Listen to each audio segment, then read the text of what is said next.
I was away several hours of today, but a lot changed and some new plants came in. And I'll just kind of turn around and my favorite. And my hands smell like lovage because I harvested some. Accidentally got part of the root though. This seems to be settling in pretty good. All the new pots surrounded by daffodils now. There will be daffodils in the front yard too.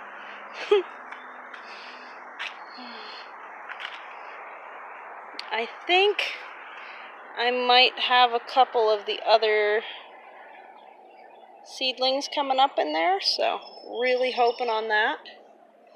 Let's get a nice close-up on one of these big purple flowers.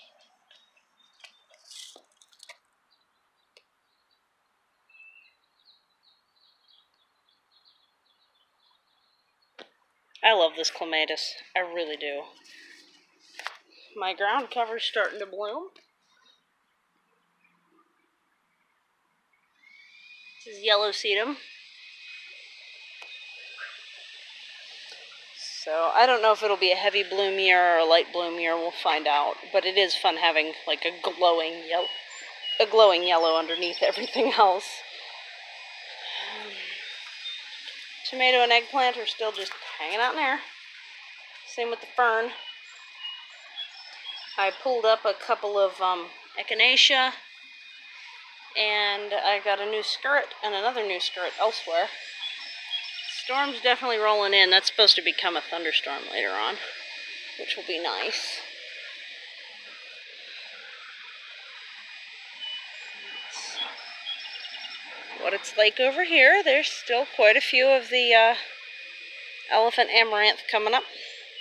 The rabbits are getting more and more bold. That's the one downside. I had one come up on the porch within 3 feet of me today. That is a new contribution from Ursula's alcove. It's a first-year columbine. So this time of year, next year, it'll be blooming, which is cool.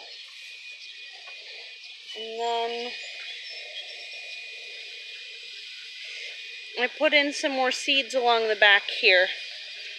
I decided to stick some squash back along there. And hopefully all the beans that I planted here and there will also come up. That would be a plus. Oh, it's starting to even smell like rain.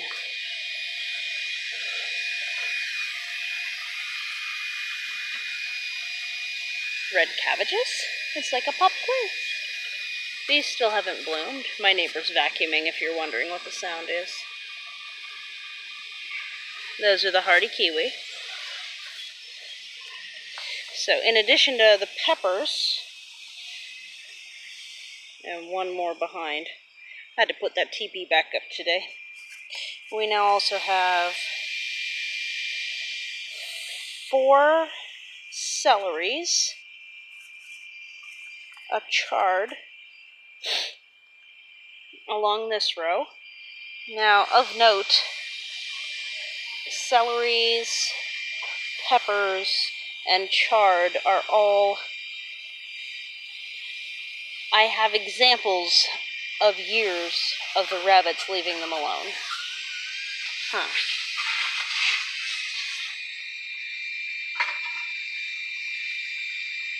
Right there. That's a rabbit. I think he's eaten, because that's what they do. So these are the ones that aren't inside any cover. They also leave alone rhubarb. Obviously, it's largely toxic. And they leave alone, amazingly enough, they leave alone the asparagus. So that's all planted up. And then there's a new addition. So there's a second one of these I haven't decided where to put yet, so I just watered it a lot. But we have a new addition of skirt, which I just decided to tuck right in there. So, not sure how aggressive of a plant it is yet. But apparently they propagate by seed anyway, so I'm sure I'll find out. That's exciting because that is a sweet root crop. My Jerusalem artichoke is huge. Huge. And then in through here we have, these will be open next. There's some sort of purple. I don't know what kind. The apricot is all the way open now. You can see what that's all about. I might take this one in and add it to the bouquet. Anything that ends up like in risk of getting trampled just ends up being added to a bouquet. The giant German irises, the flower top is just too heavy for the plant. And then if you want to keep a nice tidy bouquet, you just carefully snap out the spent flower. Because as you can see, there's a cluster of 3 here. Usually it's just 2. But that just gets it out of the way so that the rest can bloom. So, if I recall correctly, I had 3 different colors right here, but we'll see what they actually end up doing. And there's a lighter purple that's poking up over here. Rather dainty.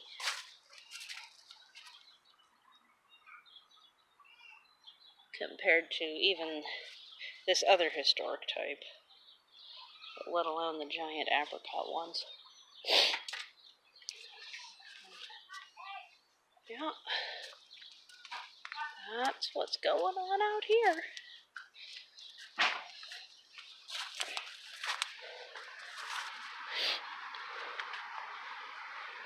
I'm hoping the leaves on the mulberry will make a full recovery now that I've put a cage around it. Let's go check on that.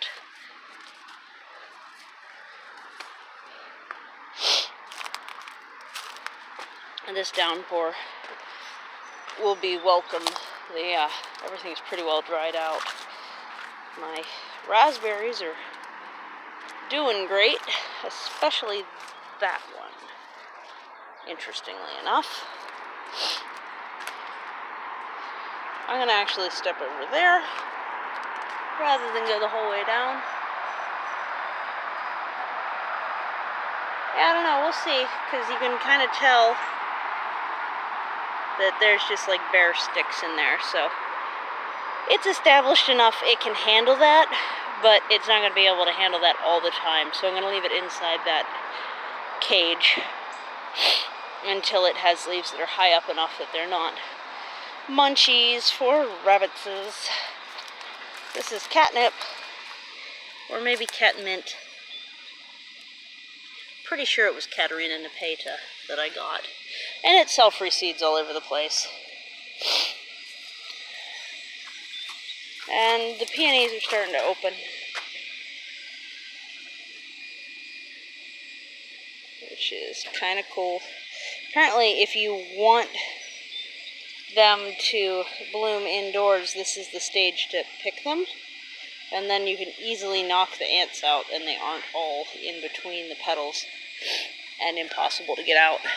So, just a fun tip I picked up along the way. But if you pick them too soon, before they're pretty well popped like that, and just kind of looking like some strange ice cream cone, then the resin on the bud won't let it open. So this one probably wouldn't end up opening.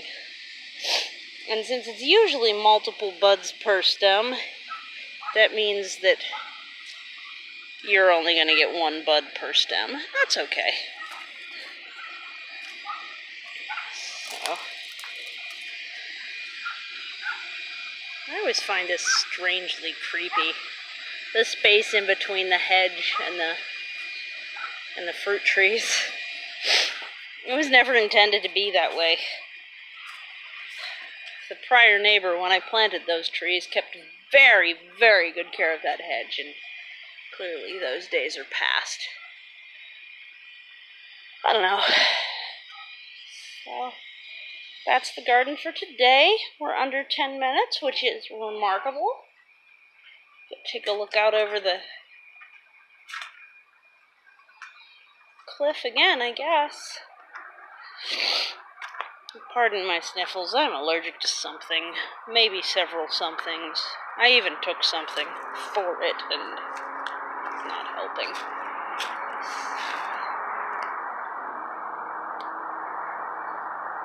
There you have it.